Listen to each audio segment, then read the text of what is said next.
தலையானீர், நானோ உமது உடலானே. இயேசுவே எனது தலையானீர், நானோ உமது உடலானே. உம் நினைவு என் உணவு, உம் விருப்பம் என் ஏக்கம். உம் நினைவு என் உணவு, உம் விருப்பம் என் ஏக்கம். உம்மில் நான் வாழ்கிறேன், உமக்குள்ளே வளர்கிறேன். உம்மில் நான் வாழ்கிறேன், உமக்குள்ளே வளர்கிறேன். செடியான உம்மோடு இணைந்து விட்டேன், கொடியாய் படர்ந்து கனி தருவேன். செடியான உம்மோடு இணைந்து விட்டேன், கொடியாய் படர்ந்து கனி தருவேன். இலைகளெல்லாம் மருந்தாகும், கனிகளெல்லாம் விருந்தாகும். இலைகளெல்லாம் மருந்தாகும், கனிகளெல்லாம் விருந்தாகும். உம்மில் நான் வாழ்கிறேன், உமக்குள்ளே வளர்கிறேன். உம்மில் நான் வாழ்கிறேன், உமக்குள்ளே வளர்கிறேன். ஆராதனை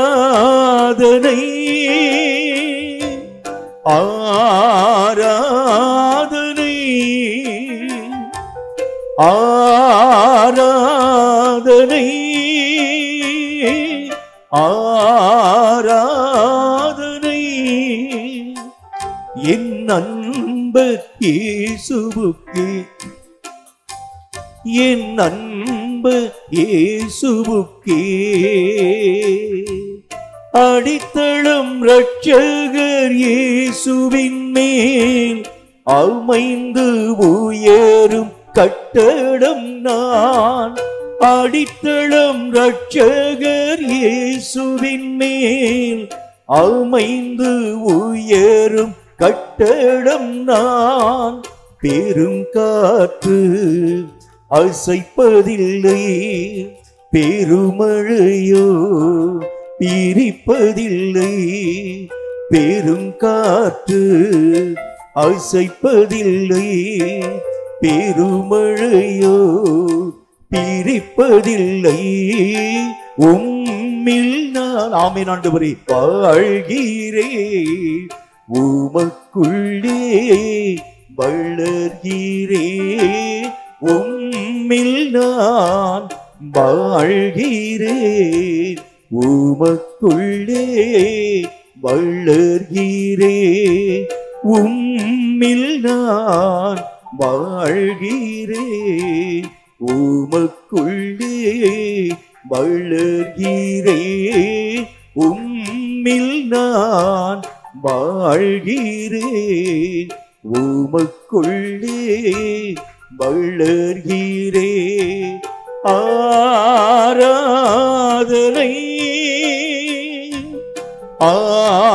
ஆராதனை ஆராதனை ஆராதனை.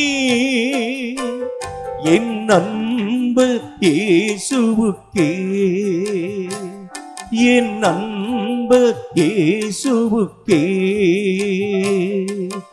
என் உள்ளமே இளைப்பாறிடு, ஏசப்பா உனக்கு நன்மை செய்தார். என் உள்ளமே இளைப்பாறிடு, ஏசப்பா உனக்கு நன்மை செய்தார். கால்கள் இடராமல் காப்பாற்றினார். சாவில் இருந்து விடுவித்தார். கால்கள் இடராமல் காப்பாற்றினார். சாவில் இருந்து விடுவித்தார். என்னுள்ளமே ஆமென் ஆண்டவரே இளைப்பாறிடு. ஏசப்பா உனக்கு நன்மை செய்தார். என்னுள்ளமே இளைப்பாறிடு. ஏசப்பா உனக்கு நன்மை செய்தார். என்னுள்ளமே இளைப்பாறிடு. ஏசப்பா உனக்கு நன்மை செய்தார். அல்லேலூயா அல்லேலூயா அல்லேலூயா அல்லேலூயா.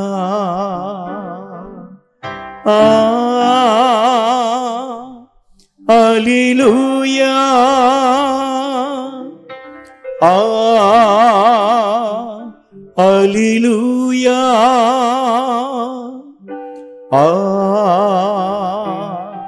அல்லேலூயா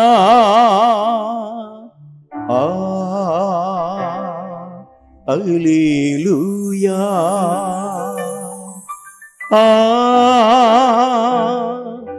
அல்லேலூயா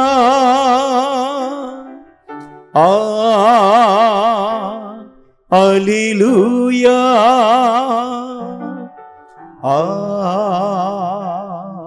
அல்லேலூயா அல்லேலூயா. பரமன் இயேசுவை நிறைத்தீரே. பரிசுத்த ஆவியால் நிறைத்திடும். உந்தன் சீஷருக்கு அளித்தீரே. அன்பின் அபிஷேகம் ஈந்திடும்.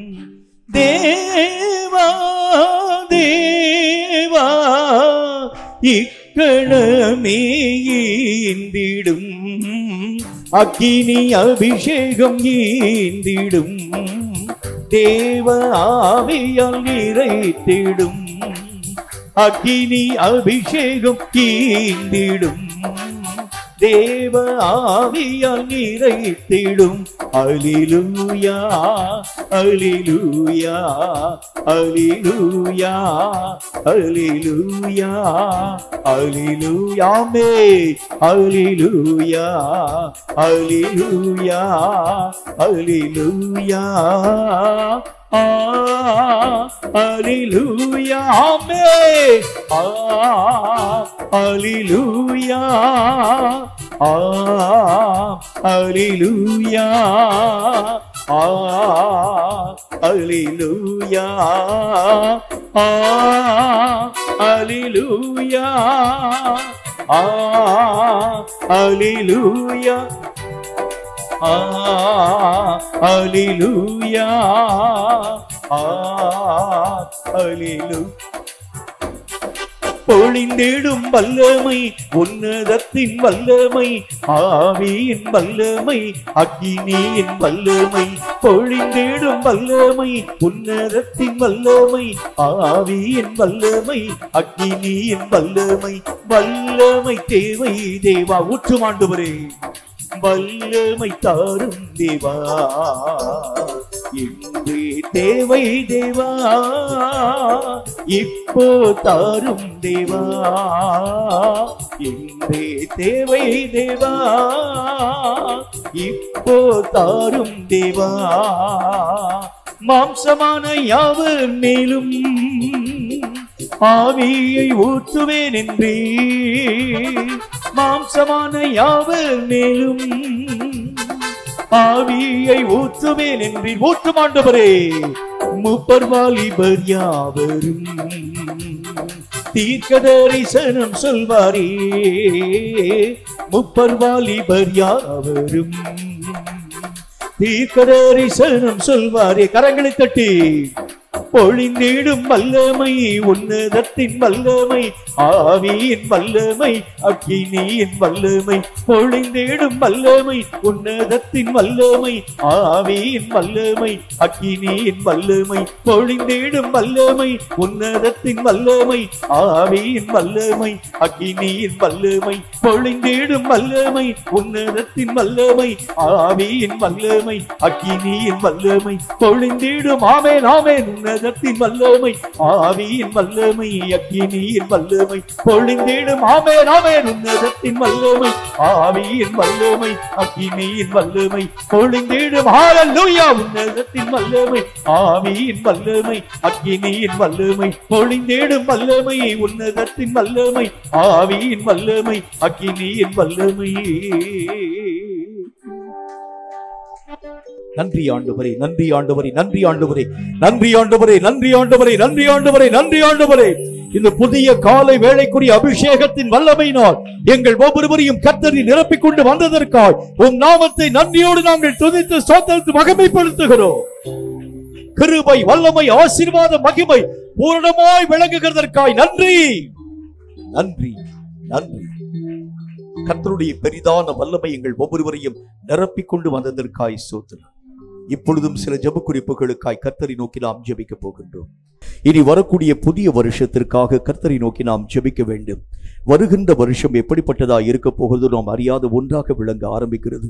வருகின்ற வருஷம் நன்மை தரும் ஆண்டாக விளங்கும்படிக்காக இந்த 2024 வருஷத்தை போல பாடுகளும் வேதனைகளும் நிறைந்த ஒரு ஆண்டாக காணப்படாதபடி வருகின்ற புதிய வருஷம் தேவ கிருபையினாலும் நன்மையினாலும் நிரப்பப்படும் ஆண்டாக விளங்கும்படிக்காக ரட்சிக்கப்படாதவர்கள் ரட்சிக்கப்படக்கூடிய அளவிற்காக கர்த்தருடைய மகிமையை பெறாதிருக்கக்கூடிய மக்கள் தேவ மகிமையை காணும்படிக்காக சபைகள் நிறைந்து வழியும்படியாக கர்த்தருடைய ஊழியம் செழிக்கும்படியாக கர்த்தருடைய பிள்ளைகளின் தரங்களை கர்த்தராக தேவன் உயர்த்தும்படியாக பலவீனப்பட்ட மக்களுக்கு பலத்தையும் ஆகாரம் இழந்த மக்களுக்கு ஆகாரத்தையும் எல்லா விதமான தேவைகளுக்கும் ஆண்டவராகிய கர்த்தர் போதுமான ஒரு தேவனாய் விளங்கும்படிக்காக வருகின்ற புதிய வருஷம் நன்மை தரும் வருஷமாக கர்த்தராகிய தேவனால் உருவாக்கப்படும்படிக்காக எல்லாரும் வாய்களை திறந்து வருகின்ற வருஷத்திற்காக கர்த்தரை நோக்கி நாம் ஜெபிக்கலாம். நம்ம குடும்பத்தில் ரட்சிக்கப்படாதவர்கள் யாராகிலும் இருக்கிறது உண்டானால் அவர்களுடைய ரட்சிப்பு வருகின்ற வருஷத்திலாகிலும் கர்த்தருடைய நாமத்தினாலே நிறைவாக்கப்படும்படிக்காக ஜெபிங்க.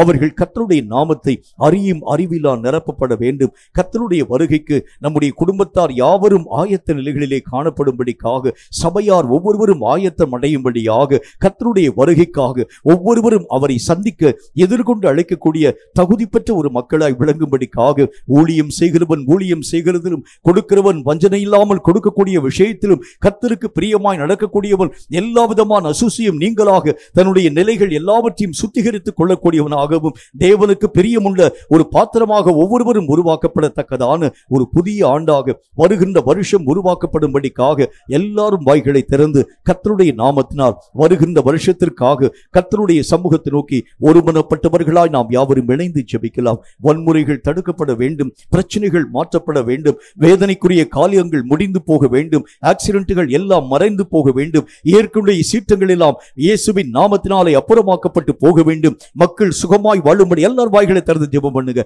கர்த்தருடைய நாமத்தினாலே வருகின்ற புதிய வருஷத்திற்காக உங்களுக்காக, உங்கள் குடும்பத்திற்காக, உங்கள் தேவைகளுக்காக, உங்கள் சபைகளுக்காக, நீங்கள் அறிந்த ஒவ்வொரு விதமான மக்களுக்காக, நீங்கள் வசிக்கக்கூடிய ஊருக்காக, நீங்கள் வசிக்கக்கூடிய நாட்டிற்காக, நம்முடைய இந்திய தேசத்திற்காக, அகில உலகத்திற்காக கர்த்தரை நோக்கி எல்லாரும் வாய்களை திறந்து ஒருமனப்பட்டவர்களாய் நாம் ஊக்கமான மனதோடு நம்ம ஜெபிக்கணும். கர்த்தருடைய நாமத்தினாலே வருகின்ற புதிய வருஷம் ஆகிலும் தேவனுடைய ஆசீர்வாதங்கள் நாம் நம்முடைய வாழ்க்கையிலே தடையில்லாமல் பெரும் ஒரு ஆண்டாக விளங்கும்படிக்காக எல்லாரும் வாய்களை திறந்து உங்களுக்காக ஜெபிங்க.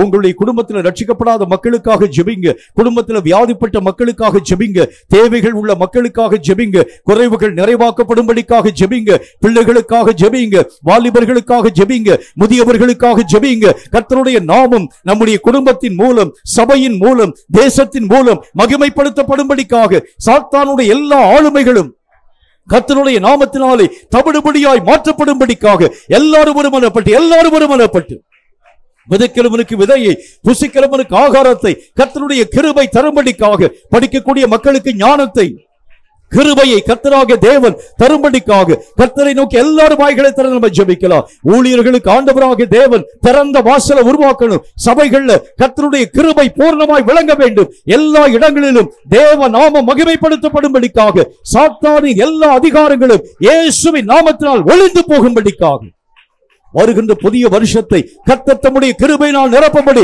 எல்லாரும் வாய்களை திறந்து நம்ம ஜெபிக்கலாம். நன்றி.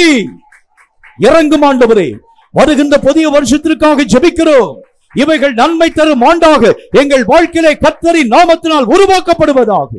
தேவைகள் சந்திக்கப்படவும் குறைவுகள் நிறைவாக்கப்படவும் அற்புதங்கள் நிறைந்த ஒரு ஆண்டாக வருகின்ற ஆண்டு இயேசுவின் நாமத்தினால் உருவாக்கப்படும்படி நாங்கள் ஒருமனப்பட்டு ஜெபிக்கிறோம். நாங்களும் எங்கள் வீட்டாருமோ என்றால் கர்த்தரையே சேவிக்கும் ஒரு குடும்பமாய் நிற்க நீர் கிருபைகளை தருவீராக. எங்கள் சபையிலே கர்த்தருடைய கிருபை விளங்கட்டும். எங்கள் குறைவுகள் நிறைவாக்கப்படட்டும். தேசம் கர்த்தரை அறியும் அறிவினால் நிரப்பப்பட்டதாய் விளங்கும்படி கர்த்தரை நோக்கி நாங்கள் ஒருமனப்பட்டவர்களாய் ஜெபிக்கிறோம். சாத்தானின் எல்லா அதிகாரங்களும், சாத்தானின் எல்லா போராட்டங்களும், சாத்தானின் எல்லா வஞ்சகங்களும் இயேசுவின் நாமத்தினால் தேசங்களின் எல்லைகளை தாண்டி கடந்து விலகி ஓடி போவதாக சுத்த கிருபை மட்டும் வருகின்ற புதிய ஆண்டிலே பரிபூர்ணமாய் விளங்கும்படி ஒருமனப்பட்டு ஜெபிக்கிறோம். எங்கள் ஜெபங்களை அங்கீகரித்து ஏற்றுக்கொண்டு ஏற்ற மகிமைகளை கர்த்தரில் விளங்க பண்ண வேண்டும் என்று இயேசு கிறிஸ்துவின் நாமத்தினால் வேண்டிக் கொள்கிறோம் எங்கள் பிதாவே. ஆமேன், ஆமேன். கர்த்தருக்கென்று காணிக்கை செலுத்தும் நேரத்திற்குள் வருகின்றோம். காணிக்கைகளை கரங்களிலே வைத்துக் கொண்டு தலைகளை தாழ்த்தி கண்களை மூடி கர்த்தரை நோக்கி நாம் ஜெபிப்போம். தொடர்ந்து பாடல் பாடப்படும். அப்பொழுது நாம் கர்த்தருக்கென்று காணிக்கைகளை படைக்கலாம். நம்மையும் நம்முடைய காணிக்கைகளையும் கர்த்தராகிய தேவன் அங்கீகரிக்கும்படிக்காக காணிக்கைகளை கரங்களிலே வைத்துக் கொண்டு தலைகளை தாழ்த்தி கண்களை மூடி கர்த்தரை நோக்கி நாம் ஜெபிப்போம்.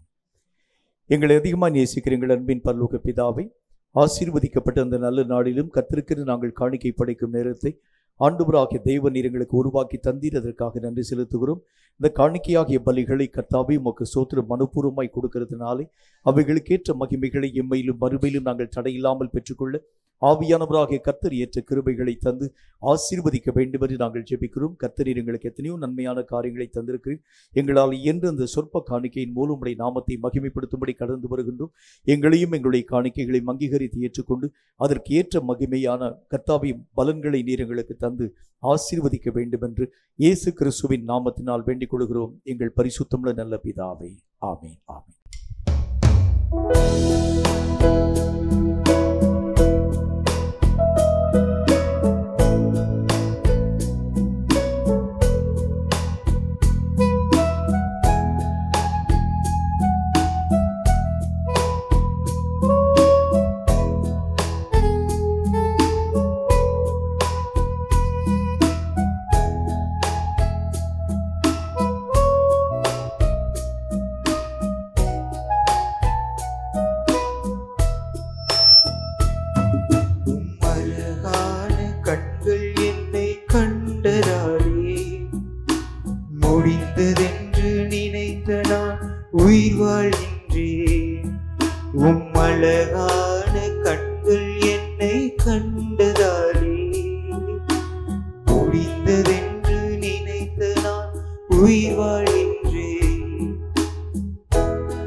வேண்டுமென்று சொல்லி சேர்த்து கொண்ட நல்ல நேசரே, தூக்கி எறியப்பட்ட என்னை வேண்டுமென்று சொல்லி சேர்த்து கொண்ட நல்ல நேசரே, உம்மழகான கண்கள் என்னை கண்டதானே, முடிந்ததென்று நினைத்து நான் உயிர் வாழ்கின்றேன். உம்மழகான கண்கள் என்னை கண்டதானே, முடிந்ததென்று நினைத்து நான் உயிர் வாழ்கின்றேன். கொடுக்கப்பட்ட காணிக்கைகளுக்காக கர்த்தரை நோக்கி நாம் ஜெபிப்போம். எங்களை அதிகமாக நேசிக்கிற எங்கள் அன்பின் பரலோக பிதாவே, ஆசீர்வதிக்கப்பட்ட அந்த நல்ல நாளிலும் கர்த்தருக்கு நாங்கள் காணிக்கை படைக்கும் நல்லதொரு நேரத்தை எங்களுக்கு உருவாக்கி தந்தி, இந்த காணிக்கையாகிய பலிகளை அங்கீகரித்தது மட்டுமல்ல, அவைகளுக்கேற்ற மகிமைகளை நீர் எங்கள் வாழ்க்கையிலே இம்மையிலும் மறுமையிலும் காணும்படி அனுகூலமான வாசல்களை திறந்து ஆசீர்வதிக்க வேண்டும் என்று நாங்கள் ஜெபிக்கிறோம். கர்த்தருக்கென்று கொடுத்தவர்கள் ஒருபோதும் தரித்திரமடைந்து போகிறதில்லை சுவாமி. அவைகளுக்கு ஏற்ற மகிமைகளை அவர்கள் பெற்றுக்கொள்கிறார்கள் என்று உம்முடைய வசனத்தின் வழியாக நாங்கள் கற்றுக்கொண்டோமே. உம்முடைய பிள்ளைகள் தங்களால் இயன்ற காணிக்கையாகிய பலிகளை தேவனுக்கென்று படைத்ததை அறிந்திருக்கிறேன். அவைகளுக்குரிய மகிமைகளை அவர்கள் தங்கள் வாழ்க்கையிலே தடையில்லாமல் பெற்றுக்கொள்ள நீரே கிருபை தந்து ஆசீர்வதிக்க வேண்டும் என்று இயேசு கிறிஸ்துவின் நாமத்தினால் வேண்டிக் கொள்கிறோம் எங்கள் பரிசுத்தமுள்ள நல்ல பிதாவே. ஆமேன், ஆமேன். ஆண்டவராகிய இயேசு கிறிஸ்துவின் நாமத்தினாலே உங்கள் யாவருக்கும் அன்பின் வாழ்த்துக்களை நான் தெரிவித்துக் கொள்கின்றேன். கர்த்தருடைய கிருபையினாலும் அவருடைய பரிசுத்தமுள்ள இலக்கங்களினாலும் கடைசி கால ஓட்டம் என்கின்ற பல விதமான நிலைகளை பற்றி நம்முடைய தியானத்தின் வடிவாக நாம் கற்றுக்கொண்டு வருகின்றோம். ஒரு ஆவிக்குரிய மனுஷனுடைய வாழ்க்கையினுடைய ஓட்டம் என்கிறது இறுதி பரியந்தம் தடையில்லாத ஒரு ஓட்டமாய் அவன் தன்னுடைய ஓட்டத்திலே நிலை பெற்றவனாய் விளங்க வேண்டியது அவசியம். ஒவ்வொரு மனிதனுக்கும் ஒவ்வொரு விதமான ஓட்டத்தை கர்த்தராகிய தேவன் தந்திருக்கின்றார். அந்தந்த ஓட்டத்திற்கு ஏற்ற வண்ணமாய் நீங்களும் நானும் தீவிரப்பட ஓட ஆரம்பித்தால் மட்டும்தான் தேவன் நமக்கென்று வைத்திருக்கக்கூடிய இலக்கின் இறுதியை எட்ட உங்களாலும் என்னாலும் ஆகும்.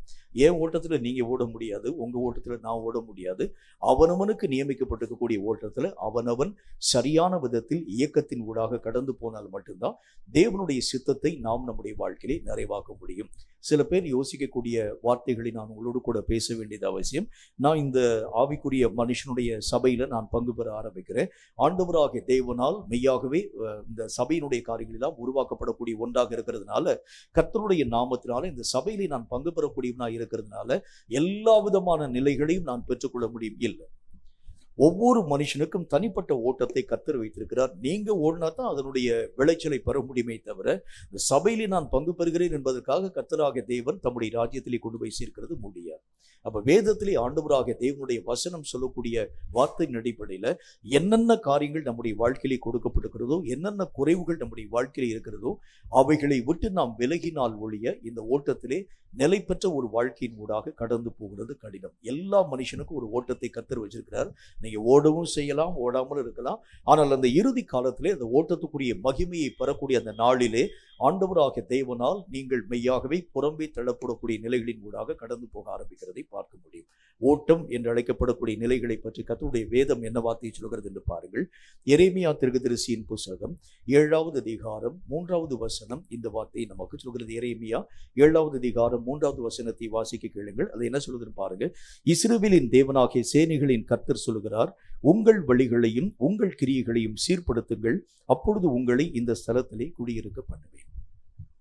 ஓட்டத்திற்கு என்ன தடை அப்படின்னா நம்முடைய வழிகள் சரியான ஒரு வழியா இல்லாமல் இருக்கிறது உண்டானாலும் அது நம்முடைய ஓட்டத்திற்கு தடையா இருக்கிறத பார்ப்பீங்க. நம்முடைய வாழ்க்கையிலே பல விதமான சீர்கேடுகள் இருக்க ஆரம்பித்தாலும் கூட அது இந்த ஓட்டத்தை உங்களாலும் என்னாலும் இறுதி வரைக்கும் ஓடி முடிக்கக்கூடிய நிலைகளை எட்டும்படிக்காக அனுமதிக்கக்கூடியவைகள் அல்ல. நம்முடைய வாழ்க்கையிலே தேவனாகிய கர்த்தர் தந்திருக்கக்கூடிய ஒவ்வொரு காரியத்தின் அடிப்படையிலே நீங்கள் இயக்கத்தின் ஊடாக கடந்து போக வேண்டும் என்று சொன்னாலே, நம்மை பாரப்படுத்தும் ஒவ்வொரு விதமான சுமைகளை நீங்கள் தொலைத்து கொண்டே போக ஆரம்பிச்சாதான் ஆண்டவராகிய தேவன் நமக்கென்று வைத்திருக்கக்கூடிய பாதையின் இறுதி வரைக்கும் உங்களாலும் என்னாலும் பயணப்பட முடியும். உங்களுக்கே தெரிஞ்ச ஒரு காரியத்தை நான் சொல்ல வேண்டியது அவசியம். கடல்ல பயணப்படக்கூடிய கப்பல்கள்ல சில நேரத்தில் அநேக விதமான ஆபத்துகள் வர ஆரம்பிக்கிறது உண்டானால், பெரிய சுழல் காற்று மூழ ஆரம்பிக்கிறது, அல்லது பெரிய ஒரு கடல் சீற்றம் உருவாக்கப்படக்கூடிய நிலைகளின் ஊடாக அவங்க கடந்து போக ஆரம்பிக்கிறாங்க. வழி தடுமாறக்கூடிய நிலைகளின் ஊடாக கடந்து போக ஆரம்பிக்கிறாங்க. நட்சத்திரங்களை குறித்து ஆராய்ந்து பார்க்க முடியாம எந்த திசையை இருக்கிறோம், எதை நோக்கி நாம் பயணப்பட வேண்டும் என்று அறிய முடியாமல் தத்தளிக்கக்கூடிய அந்த ஒரு காலம் வரக்கூடிய நேரத்தில் அவங்க என்ன செய்ய ஆரம்பிக்கிறாங்க, அந்த சுழல் காற்றிலே அந்த புயலிலே அகப்பட்டிருக்கக்கூடிய நேரத்தில் அவர்கள் செய்யக்கூடிய முதல் காரியம் என்ன அப்படின்னா, கப்பல்ல பாரமாய் காணப்படக்கூடிய எல்லா காரியங்களையும் லகுவாக்க ஆரம்பிச்சிருவாங்க. அந்த பாரங்களை வைத்துக்கொண்டு நீங்கள் மீண்டும் அந்த பயணத்தின் இறுதி வரைக்கும் போக முடியாது. ஜீவன் ஆண்டவராகிய தேவனுடைய நாமத்தினால் பாதுகாக்கப்பட வேண்டும் என்றால் பாரமான எல்லா காரியங்களையும் நீங்கள் முதல் காரியமாய் அப்புறமாக்க வேண்டியது அவசியம். இந்த பாரத்தை தான் கர்த்தராகிய தேவன் சொல்லுகின்றார் சீர்கேடுகள்னு சொல்றார். இந்த சீர்கேடுகள் நம்முடைய வாழ்க்கையில இருக்கக்கூடிய வரைக்கும் தேவன் நமக்கு வந்து வைத்திருக்கக்கூடிய பாதையின் இறுதி பரியந்தம் கடந்து போகிறது முடியாது. ஒரு பாதையில நம்ம என்ட்ரன்ஸ்ல போறது முக்கியமானதல்ல, கடைசி வரைக்கும் போய் இறுதியிலே கர்த்தர் எனக்கென்று வைத்திருக்கக்கூடிய மகா மேன்மைகளை பெறுகிறது தான் ஆண்டவராகிய தேவனுடைய பிள்ளைகளுக்கு தேவன் வைத்திருக்கக்கூடிய முக்கியமான அநேக விதமான வழிமுறைகள். இந்த வழிமுறைகளிலே ஒரு மனிதன் பயணிக்க வேண்டும் என்று சொன்னாலே அந்தந்த காலத்துல, அதாவது போன வருஷத்துல நான் தொலைத்த அநேக விதமான காரியங்களை இந்த வருஷத்திலும் அல்ல, போன வருஷத்துல தொலைச்ச காரியங்களை காட்டிலும் இந்த வருஷத்துல இன்னும் நான் என்னுடைய பாரத்தை லகுவாக்கினால்தான் என்னுடைய ஓட்டம் இன்னும் துரிதமாய் காணப்பட ஆரம்பிக்கும். அப்ப வருஷத்துக்கு வருஷம் நான் என்ன செய்ய வேண்டும், நிறைய காரியங்களை லகுவாக்கி கொண்டே வர வேண்டியது அவசியம். சில பேர் என்ன செய்வாங்க, அநேக விதமான பாரங்களை மெய்யாகவே கடலிலே தூக்கி எறியக்கூடிய அந்த மக்கள் மீண்டும் அவைகளை தன்னுடைய படவில் ஏற்றிக்கொள்ள ஆரம்பிக்கிறதை பார்க்க முடியும். அதே மாதிரி நிறைய பேருடைய ஆவிக்குரிய வாழ்க்கையில அவங்க என்ன செய்யறாங்க, எந்தெந்த காரியம் பாரமாய் காணப்படுகிறதோ அந்த நேரத்துக்கு மாத்திரம் தூக்கி எரிஞ்சிட்டு திரும்பவும் அவைகளை தங்களுடைய வாழ்க்கையிலே ஏற்றிக்கொள்ள ஆரம்பிக்கிறது உண்டானால் உங்கள் படகு ஒரு நாளும் இலக்கை சென்று அடைய முடியாது. பாரமான ஒரு காரியம் நம்மளை விட்டு போயிடுச்சுன்னா இனி திரும்ப அதனுடைய சுவடை நம்முடைய வாழ்க்கையிலே வரவிடாத அளவிற்கு நம் நிலைகளை நாம் ஆண்டவராகிய தேவனுக்குள் பாதுகாக்க வேண்டியது அவசியம். பாரமாய் காணப்படக்கூடிய பல விதமான நிலைகளை பற்றி, சீர்கேடுகளை பற்றி நம்முடைய தியானத்துல பார்த்துட்டு வரோம். இந்த சீர்கேடுகள் என்று அழைக்கப்படக்கூடியது ரட்சிக்கப்படாத ஆவிக்குரிய மனுஷனை பற்றி கர்த்தர் இங்கே பேசல. நம்முடைய வாழ்க்கையிலே காணப்படக்கூடிய ரட்சிக்கப்பட்ட பிறகும் ஒரு மனுஷனுடைய வாழ்க்கையிலே சீர்கெட்ட பகுதிகள் உருவாக்கப்பட ஆரம்பிக்கிறத பார்க்க முடியும். இந்த சீர்கேடுகளை நீங்களும் நானும் மாற்றாது இருக்கக்கூடிய வரைக்கும் நம்முடைய ஓட்டம் சரியான ஒரு ஓட்டமாய் காணப்படுகிறது. உங்களுக்கே தெரிஞ்ச ஒரு விஷயம் தான், ஒரு மெஷின்ல நீங்க வந்து அநேக விதமான காரியங்கள் யாவற்றையும் செயல்படுத்த ஆரம்பிக்கக்கூடிய நேரத்துல இந்த மெஷின்ல அநேக விதமான பழுதுகள் இருக்கிறது உண்டானால் பழுதோடு கூட அவைகளை நீங்கள் இயக்க ஆரம்பித்தால் கொஞ்ச நாள்ல அந்த மெஷினுடைய முழு அந்த முடிவை உங்கள் வாழ்க்கையில பெற முடியாது. கொஞ்ச நாள் அந்த மெஷின் ஆனது முழுக்க ரிப்பேர் ஆக்கப்பட்டு நின்று போயிடும். அந்தந்த நேரத்தில் அந்த பழுதுகள் யாவற்றையும் சரிப்படினால் மட்டும்தான் அதனுடைய ஃபுல் ஈல்டிங்கை உங்களாலும் என்னாலும் பார்க்க முடியும். அதே மாதிரி தான் நம்முடைய வாழ்க்கையிலே காணப்படக்கூடிய சீர்கெட்ட காரியங்கள் எல்லாம் நீங்களும் நானும் சிரமடைய பண்ணி அவைகளை விட்டு விலகினால் மட்டும்தான் தேவனாகிய கர்த்தர் நமக்கென்று வைத்திருக்கக்கூடிய பாதையின் இலக்கை எட்ட உங்களாலும் என்னாலும் ஆகும். கிறிஸ்தவ வாழ்க்கைன்னு சொன்னா அது எப்படிப்பட்ட ஒரு வாழ்க்கை? இது உலகத்துல காணப்படக்கூடிய ஒரு மதத்தை போல காணப்படக்கூடிய ஒரு வாழ்க்கை இல்லை. நல்லா நீங்க புரிஞ்சுக்கோங்க. கிறிஸ்தவ வாழ்க்கை என்று சொல்லி அழைக்கப்படக்கூடியது இது உங்களுக்கென்று கர்த்தராக தேவன் வைத்திருக்கக்கூடிய அந்த பகுதியை அடையும்படிக்காக இந்த உலக வாழ்க்கையை நீங்க பயன்படுத்துறீங்க. இதுல நீங்கள் இந்த உலகத்தை உங்களுக்காகவும் பயன்படுத்தலாம், உங்க இஷ்டத்தின்படி நீங்கள் வாழ்க்கை வாழ ஆரம்பிக்கலாம். ஆனால் தேவன் வைத்திருக்கக்கூடிய வழிகளின் ஊடாக நீங்கள் பயணப்படாமல் உங்கள் காலங்களையும் உங்கள் நாட்களையும் நீங்கள் வீணாக கழிக்க ஆரம்பித்தால் இறுதியிலே ஆண்டவராக தேவனுடைய மகிமையின் காரியத்தை இழக்கும் ஒரு மக்களாக காணப்பட ஆரம்பிச்சோம். ஆகவேதான் கர்த்தருடைய வேதம் சொல்கிறதை போல காலங்களையும் நாட்களையும் சரியாய் நீங்கள் பிரயோஜனப்படுத்தி அந்தந்த காலத்திலே அந்தந்த வளர்ச்சியின் ஊடாக நீங்கள் பயணப்பட ஆரம்பித்தால் தேவனாகிய கர்த்தருடைய சித்தத்திற்கு உட்படுத்தப்பட்ட ஒரு வாழ்க்கையின் ஊடாக நீங்களும் நானும் கடந்து போக முடியும். இன்னும் ஒரே ஒரு விளக்கத்தை சொல்லிட்டு பிரசங்கத்தின் ஊடாக உங்களை அழைத்து கொண்டு போக ஆசைப்படுகின்றேன். இப்போ ஒவ்வொரு மனுஷனுக்கும் ஒவ்வொரு ஆயுசு நாளை கர்த்தராகிய தேவன் வைத்திருக்கிறார். உதாரணமாக எனக்கு இப்ப ஒரு 75 வயசுன்னு வச்சுங்க, அல்லது ஒரு 70 வயசுன்னு வச்சுங்க. 70 வருஷ காலத்தை நான் இந்த உலகத்திலே ஆசிரிக்க வேண்டும். இந்த 70 வருஷத்திலே ஆண்டவராக தேவன் என்ன காரியத்தை எனக்கு வச்சிருப்பான்னா, இந்த 70 வருஷ காலத்தில் இத்தனை சீர்கேடுகளை அவன் மெய்யாகவே சுகப்படுத்தி இத்தனை இலக்குகளை அவன் எட்டி என்னுடைய ராஜ்யத்தின் இத்தனை மகிமைக்கு அவன் பங்குள்ளவனாய் மாற்றப்பட வேண்டும் என்று கர்த்தராக தேவன் நான் என்னுடைய தாயின் வயிற்றிலே தோற்றமளிக்கக்கூடிய அந்த காலத்திலே என் தலையில எழுதி வச்சிருவார், என் மேல எழுதி வச்சிருவார். இவனுடைய ஓட்டம் இப்படிதான் இருக்கும், இப்படிதான் இவன் ஓடுவான். இந்த ஓட்டத்திலே இத்தனை தடைகள் வர ஆரம்பிக்கும், இத்தனை தடைகளை அவன் தாண்டுவான், இத்தனை காரியங்களை அவன் பெறுவான். இவ்வளவு நாள் அவன் ஜெபிக்கக்கூடியவனாய் விளங்குவான், அந்த ஜெபத்துக்குரிய பதிலுத்தர்களை அவன் பெறக்கூடியவனாய் விளங்குவான். இதுல ஒரு நாளை நீங்கள் வீணாய் கழித்தால் அந்த நாளுக்குரிய இழப்பை உங்களாலும் என்னாலும் ஈடுகட்ட முடியாது. நல்லா யோசிக்கங்க. ஒரு நாள் கர்த்தராகிய தேவன் 70 வருஷத்துக்கும் எல்லா விஷயத்தையும் ஆண்டவராகிய தேவன் எல்லா விதமான பங்குகள் யாவற்றையும் ஆண்டவராகிய கர்த்தருடைய நாமத்தினால் சார்ட் அவுட் பண்ணி எழுதி வச்சுருவார்.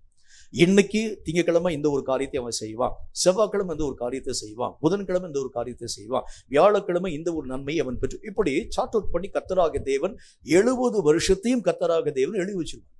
இதுல ஒரு நாளையாகிலும் நீங்கள் உங்களுக்காக செலவு பண்ணினாலும், இதிலே ஒரு நாளிலாகிலும் கர்த்தராகிய தேவனுடைய திட்டத்திற்கு மாறாக நீங்கள் இயங்க ஆரம்பித்தாலும், ஒரு நாளிலாகிலும் நீங்கள் உங்கள் நாளை வீணாக கழிக்க ஆரம்பித்தாலும், அந்த நாளை நீங்கள் உங்கள் வாழ்க்கையிலே ஈடுகட்ட முடியாது. அந்த நாளுக்கு உரிய கணக்கை நம்ம போய் சொல்லணும். இந்த நாள்ல இந்த ஒரு வளர்ச்சியை நான் உனக்குன்னு வச்சிருந்தேன்ப்பா, இந்த வளர்ச்சியின் ஊடாக நீ உன்னுடைய வாழ்க்கையிலே கடந்து போகாது இருக்கிறது, அது உன்னுடைய விஷயம். அதுக்கு நான் என்ன விதமான காரியத்தை சொல்ல முடியாது. நீ என் சமூகத்தில் உட்கார்ந்து கேட்டிருந்தேன்னா ஒவ்வொரு நாளுக்குரிய பங்குகளை நான் உன்கிட்ட சொல்லியிருப்பேன். நீ உட்கார்ந்து என்கிட்ட கேட்கவும் இல்லை, எந்த விதமான காரியத்தையும் பற்றி நீ ஆராய்ஞ்சு கூட பார்க்கல. வேத புஸ்தகத்தின் வழியாக கர்த்தராகிய தேவனுடைய சித்தத்தை அறிந்து கொள்ள முடியும், கர்த்தருடைய வார்த்தைகளின் மூலம் அவருடைய விருப்பங்களை அறிந்து கொள்ள முடியும். எந்த முயற்சியின் ஊடாக நீ கடந்து போகாம வீணாக உன்னுடைய காலங்களை கழிக்க ஆரம்பிச்சு. இதற்கு எந்த விதமான காரியத்தையும் நான் அதற்குரிய எந்த விதமான அந்த தன்மைகளை நான் ஏற்றுக்கொள்ள மாட்டேன். கர்த்தர் சொல்லுவார், உன்னுடைய ஓட்டத்துல இத்தனை காலங்களை நீ வீணடிக்க ஆரம்பிச்சதுனால உன்னுடைய ஓட்டத்தின் இறுதி பரியந்தம் ஓட முடியாமல் அரைகுறையா உடைய ஓட்டத்தை நிறுத்திவிட்டாய்னு சொல்லி கர்த்தர் நியாயத்தீர்ப்பின் நாளிலே கேட்கக்கூடிய அந்த காலங்களில் என்ன பதில் சொல்வோம் என்று யோசிச்சு பார்த்துக்கோங்க. ஆகவே வேதம் சொல்லக்கூடிய வார்த்தையின்படி இந்த உலகத்திலே நீங்கள் தோற்றம் அளிக்கிறதற்கு முன்பதாக உங்களுடைய பெயர் முதற்கொண்டு கர்த்தராகிய தேவனால் அறியப்பட்ட ஒன்று உங்களுடைய வாழ்க்கையின் ஒவ்வொரு விதமான நாளையும் கர்த்தராகிய தேவன் முன் குறித்து வைத்திருக்க ஆரம்பிக்கின்றார். இந்த முன்குறிப்புக்கு உட்படுத்தப்பட்ட ஒரு வாழ்க்கை நீங்க வாழ்ந்தீங்கன்னா தேவனாகிய கர்த்தருக்கு ஏற்ற ஒரு மக்களாக நீங்கள் வணையப்பட ஆரம்பிக்கிறதை பார்க்க முடியும். அப்போ ஒருவேளை இவ்வளவு காலத்துல வீணா கழிச்சுட்டேங்க, இனி நான் காலங்களை என்ன செய்ய வேண்டும் அப்படின்னா வேதத்துல ஆண்டவராகிய தேவன் அதற்கும் ஒரு வழி வச்சிருக்கிறாரு. இப்ப நீங்க ஓடக்கூடிய ஓட்டத்தை மாதிரி டபுள் த மெஷர் நீங்க ஓடிட்டீங்கன்னா அந்த ஓட்டத்தை ஈடுகட்ட முடியும். ஆனா இந்த உலக வாழ்க்கையை முடிச்சிட்டீங்கன்னா இனி உங்களுக்கும் எனக்கும் ஓட்டமே கிடையாது, அவள் முடிஞ்சு போயிடும், அவ்வளவுதான். இந்த உலக வாழ்க்கைக்குள்ள ஒருவேளை இப்ப நீங்க இவ்வளவு நாள் வரைக்கும் நீங்க வீணா கழிச்ச நாளுக்கு தக்கதாக அதற்கு அதிகமாக டபுள் த மெஷர் அல்லது ட்ரிபிள் த மெஷர் நீங்க ஓடிட்டீங்கன்னா இந்த ஓட்டத்தை ஈடுகட்டலாம். ஆனால் இந்த நாளை நீங்க முடிச்சிட்டீங்கன்னு வச்சுங்களேன், உங்களுடைய ஆயுசு நாளை முடிச்சிட்டீங்கன்னா இனி அந்த ஓட்டத்துக்கு உங்களுக்கு எனக்கு சந்தர்ப்பங்கள் கொடுக்கப்படுகிறது இல்லை. அதனாலதான் இந்த காலங்களை நீங்களும் நானும் ஜாக்கிரதையாய் ஆசரிக்க வேண்டும் என்கிறதை கர்த்தராகிய தேவன் சொல்கிறார். சரி, நம்முடைய வாழ்க்கையிலே காணப்படக்கூடிய இன்றைக்கு பார்க்கக்கூடிய சீர்கட்ட பகுதியை பற்றி கர்த்தருடைய வேதம் என்ன வார்த்தையை சொல்கிறது என்று பாருங்கள். தானியேல் தீர்க்கதரிசியின் புஸ்தகத்துல 5வது அதிகாரம் 18வது வசனம் துவங்கி 28வது வசனம் வரைக்கும் இருக்கக்கூடிய பகுதியை வாசிக்கிறேன் கேளுங்க. தானியேல் தீர்க்கதரிசியின் புஸ்தகம் 5வது அதிகாரம் 18 முதல் 28 வரைக்கும் இருக்கக்கூடிய வசனத்தை வாசிக்கிறேன் கேளுங்க. ராஜாவே, உன்னதமான தேவன் உம்முடைய பிதாவாகிய நேபுகாத்நேச்சாருக்கு ராஜ்யத்தையும் மகத்துவத்தையும் கனத்தையும் மகிமையும் கொடுத்தார்.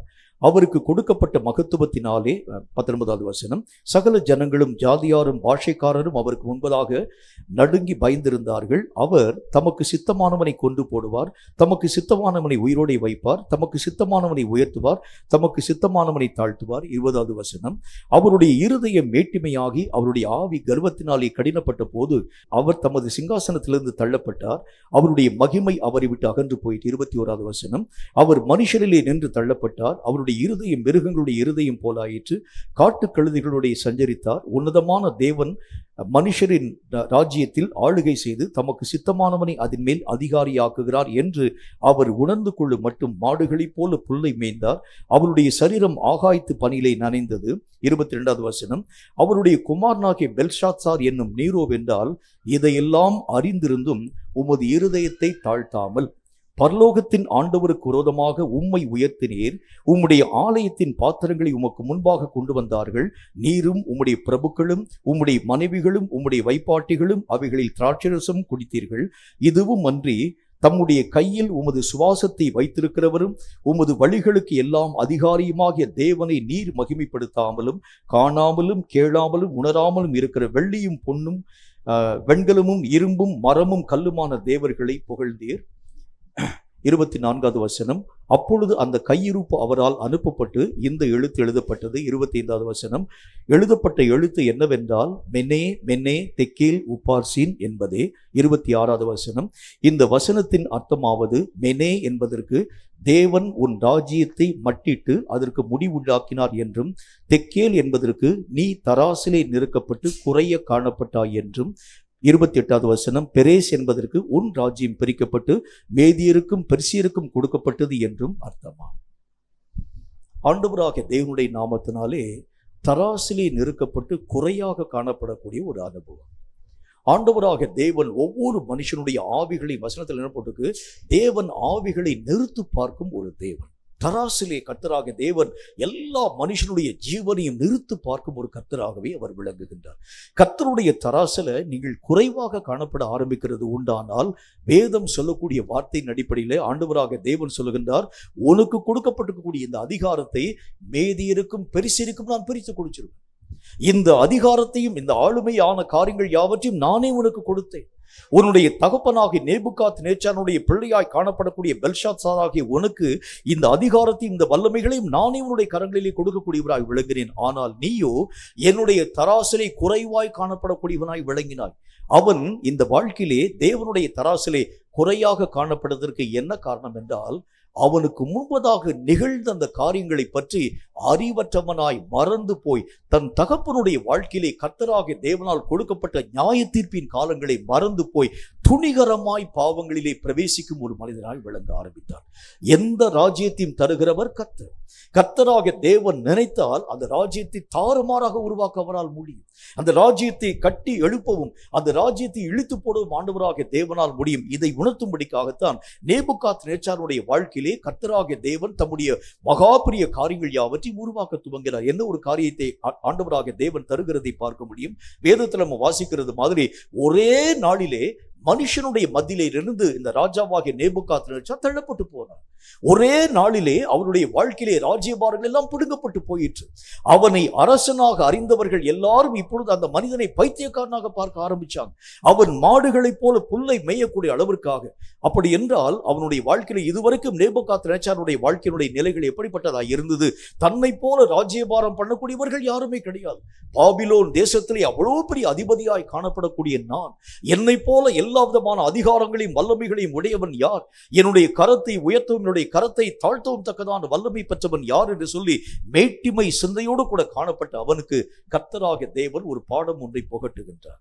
ராஜாக்களை உருவாக்குகிறதும் தள்ளுகிறதும் மனுஷனால் அல்ல, அல்லது அநேக விதமான வம்சாவளியினால் வரக்கூடிய ஒரு காரியம் அல்ல. தேவன் தான் அதிகாரத்தை வல்லமையும் தரக்கூடியவர் என்பதை பற்றி கர்த்தராகிய தேவன் நேபுகாத் நேச்சாருக்கு நிரூபித்து காண்பிக்கும்படிக்காக ஒரே நாளிலே அவருடைய கையில் இருக்கக்கூடிய ராஜ்யபாரங்கள் எல்லாம் பிடுங்கப்பட்டு ஒரே நாளிலே அரண்மனையிலே இருந்த அந்த மனிதனை கர்த்தராகிய தேவன் புறம்பே தள்ளி ஒரே நாளிலே மாடுகளுக்கு மத்தியிலும் ஆடுகளுக்கு மத்தியிலும் போய் அமர்ந்து புல்லை மேயக்கூடியவனாய் விளங்க ஆரம்பித்தார். அவனை பார்க்கக்கூடிய மக்களுக்கு அந்த ராஜாவை குறித்த அடையாளமே தெரியாத அளவிற்கா அவனுடைய நிலைகள் எல்லாம் தாறுமாறாய் காணப்படக்கூடிய நிலைகளாக இருக்கிறதை பார்க்க முடியும். அந்த காலங்கள் அவனுடைய வாழ்க்கையிலே நினைவுகள் திரும்பக்கூடிய நேரத்துல தான் வேதம் சொல்லக்கூடிய வார்த்தையின் அடிப்படையில அவனுக்கு மீண்டும் ராஜ்யபாரத்தை கர்த்தராகிய தேவன் தரக்கூடியவராய் விளங்க ஆரம்பித்தார். இதெல்லாம் பார்த்தது யாரு? அவனுடைய குமாரன் ஆகிய பெல்ஷாத்சார் பார்த்திருக்கிறார்.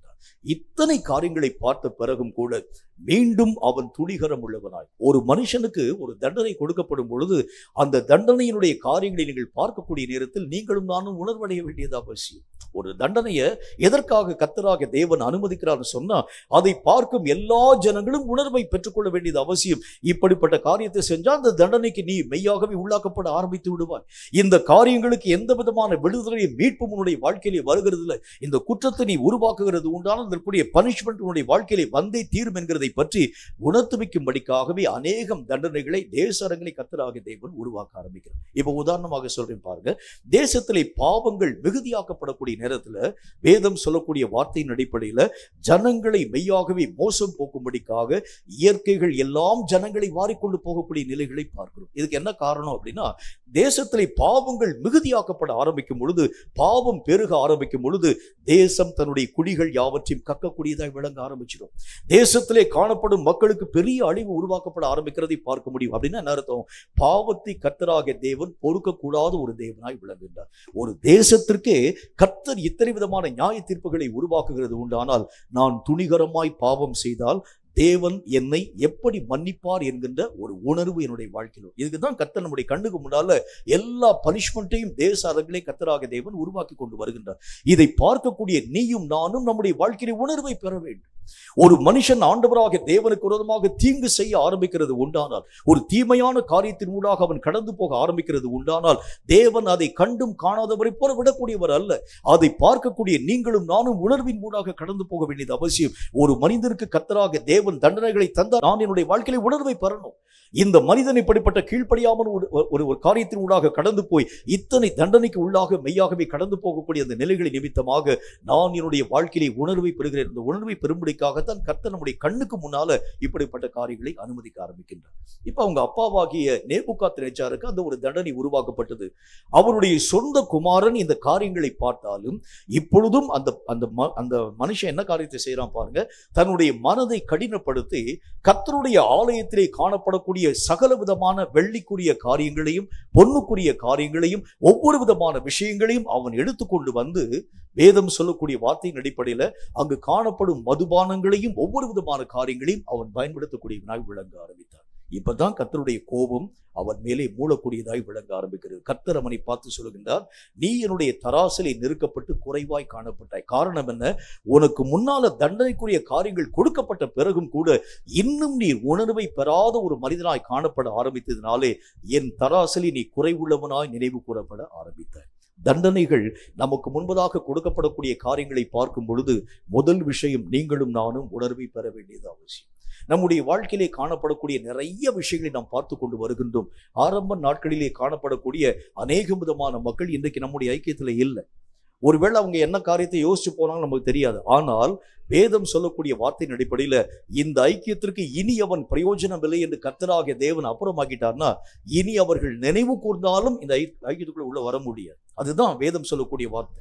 அப்ப ஆண்டவராகிய தேவன் நமக்கு முன்பதாக ஒரு காரியத்தை சுட்டி காண்பிக்கிறது உண்டானால், நீயும் இப்படிப்பட்ட தவறை செய்தால் உனக்கும் இதே விதமான பனிஷ்மெண்ட் உருவாக்கப்படும் என்கிறதை கர்த்தராகிய தேவன் சுட்டி காண்பிக்கும் பொழுது நீங்களும் நானும் உணர்வை பெற வேண்டியது அவசியம். நேபுகாத்நேச்சாருக்கு தண்டனையை தரக்கூடிய கர்த்தர் பெல்ஷாத்சாருக்கு முன்பதாக அவனுடைய கண்ணுக்கு முன்பதாக எல்லா விதமான காரியத்தையும் செய்து காண்பித்ததற்கு என்ன காரணம் தெரியுமா?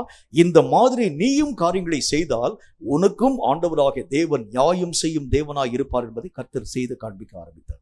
இவைகளை உணராதவனாய், இவைகளை பற்றி அறிவில்லாதவனாய் தன் மனம் போன போக்கின்படியே காரியங்களை செய்ய ஆரம்பித்ததுதான் தேவனுடைய தராசிலே அவன் குறைவுள்ளவனாய் நினைவு கூறப்பட ஆரம்பிக்கிறதை பார்க்க முடியும். அப்ப குறைவுன்னா எதிலே ஆண்டவராகிய தேவன் நம்முடைய குறைவுகளை குறித்து சுட்டி காண்பிக்கிறார் அப்படின்னா, நமக்கு உணர்வை நாம் இழக்க ஆரம்பிக்கிறது உண்டானால், ஒரு மனுஷனுக்கு வரக்கூடிய தண்டனைகளை கண்டும் நீங்களும் நானும் உணர்வடையாது இருக்க ஆரம்பிக்கிறது உண்டானால், ஒரு சபையிலே கர்த்தராகிய தேவன் நன்மையான காரியங்களை தந்து அந்த காரியங்களை எடுக்கக்கூடிய அந்த காரியங்கள் யாவற்றையும் கண்ட பிறகும் நான் இன்னும் என்னுடைய வாழ்க்கையிலே உணர்வை பெறாது இருக்கிறது உண்டானால், வேதம் சொல்லக்கூடிய வார்த்தையின் அடிப்படையிலே இந்த தண்டனைக்கும் எல்லா விதமான காரியத்திற்கும் நீயும் ஒரு மனிதனாக உடன் பங்காளியாக காணப்பட ஆரம்பித்து விடுகின்றாய். தேவனுடைய தராசிலே குறைவுள்ளவனாய் கர்த்தராகிய தேவன் பார்க்க ஆரம்பிக்கின்றார்.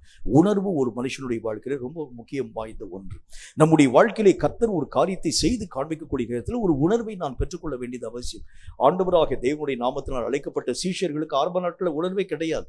அவர்கள் அப்பத்தை குறித்து உணர்வில்லாதவர்களாய் காணப்பட ஆரம்பிச்சாங்க. ஆனால் என்றைக்கு பரிசுத்த ஆவியினுடைய வல்லமை அவர்கள் பெற்றுக்கொள்ள ஆரம்பித்தார்களோ அன்று முதல் அவர்கள் உணர்வு பெற்ற ஒரு மக்களாய் தேவனாகிய கர்த்தருடைய மனம் கோண எந்த காரியத்தையும் செய்யக்கூடாது என்று சொல்லக்கூடிய விஷயத்திலே கண்ணும் கருத்துமாய் உணர்வு நிறைந்த ஒரு மக்களாய் விளங்க ஆரம்பிக்கிறதை பார்க்க முடியும். அப்போ ஒரு மனுஷனுடைய ஆவிக்குரிய வாழ்க்கையிலே உணர்வை இழக்கக்கூடிய ஒரு தன்மை ஆண்டவராகிய தேவனுடைய தராசிலை உங்களை குறைவாக காண்பிக்க ஆரம்பிச்சு. ஒவ்வொரு விஷயத்திலும் ஒரு ஆவிக்குரிய உணர்வு என்னுடைய வாழ்க்கையில் இருக்கணும். ஸ்பிரிச்சுவல் சென்ஸ் என்னுடைய வாழ்க்கையில் இருக்கணும். ஒவ்வொரு காரியத்தையும் பற்றி இந்த காரியம் எதற்காக உருவாக்கப்பட்டது, இதை எதற்காக கர்த்தராகிய தேவன் ஏன் கண்ணுக்கு முன்னால செஞ்சு காமிச்சார், இதன் மூலமாய் கர்த்தர் எனக்கு என்ன பாடத்தை கற்பித்து தருகின்றார், இந்த ஒரு உணர்வு என்னுடைய வாழ்க்கையிலே இருந்தால்தான் எல்லா காரியங்களையும் எளிதாக நான் விளங்கிக் கொள்கிறது மட்டுமல்லாமல் என்னை கர்த்தருக்கு முன்பதாக நிலைப்படுத்தக்கூடிய அளவிற்கு சீர்படக்கூடிய ஒரு வாழ்க்கை வாழக்கூடியவனாய் விளங்க ஆரம்பிக்க முடியும். அப்போ முதல் காரியம், என் வாழ்க்கை கர்த்தருடைய சமூகத்தில் சமூகத்திலே குறைவாய் நினைவு கூறப்படுகிறதற்கு முதல் காரணம் என்ன? உணர்வற்ற தன்மை என்று கர்த்தர் நமக்கு சொல்லுகின்றார். இரண்டாவது ஒரு காரியத்தை பாருங்க, வேதம் சொல்லக்கூடிய மற்றும் ஒரு வார்த்தையின் அடிப்படையில் யோவான் எழுதின சுவிசேஷம் 2வது அதிகாரம் 3வது வசனம் இந்த வார்த்தையை நமக்கு சொல்கிறது. யோவான் எழுதின சுவிசேஷம் 2வது அதிகாரம் 3வது வசனத்தை நிதானமாய் வாசிக்கிறீங்க. அவனிங்க அது என்ன சொல்லுது பாருங்க. திராட்சரசம் குறைவுபட்ட போது இயேசுவின் தாய் அவரை நோக்கி, அவர்களுக்கு திராட்சரசம் இல்லை என்றாள். இரண்டாவது குறைவு, ஒரு மனுஷனுடைய வாழ்க்கையிலே வரக்கூடிய இரண்டாவது குறைவு என்ன அப்படின்னா, கர்த்தராக தேவனுக்குள் வந்த ஒவ்வொரு மனிதனையும் கர்த்தராக தேவன் நிறைவுள்ளவனாய் உருவாக்க வேண்டும் என்று விரும்பப்படுகின்றார்.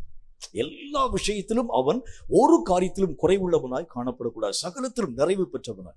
ஒரு வேத அறிவுனா அதுல ஒரு நிறைவான ஒரு வாழ்க்கை, ஒரு ஆவிக்குரிய வரத்துனா அதுல ஒரு நிறைவான ஒரு வாழ்க்கை, ஆண்டவராக தேவனை அறியக்கூடிய அறிவுனா அதுல ஒரு நிறைவான ஒரு வாழ்க்கை, கர்த்தருக்கு வைராக்கியமாய் வாழக்கூடிய ஒரு தன்மை என்றால் ஒரு நிறைவான வாழ்க்கை.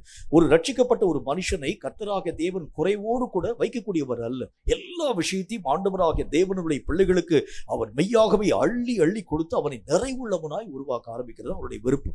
ஆனா இந்த இடத்துல நிறைவற்ற ஒரு காரியம் வந்ததற்கு என்ன காரணம் என்றால், பழைய ரசம் இன்னும் உள்ள இருக்கு.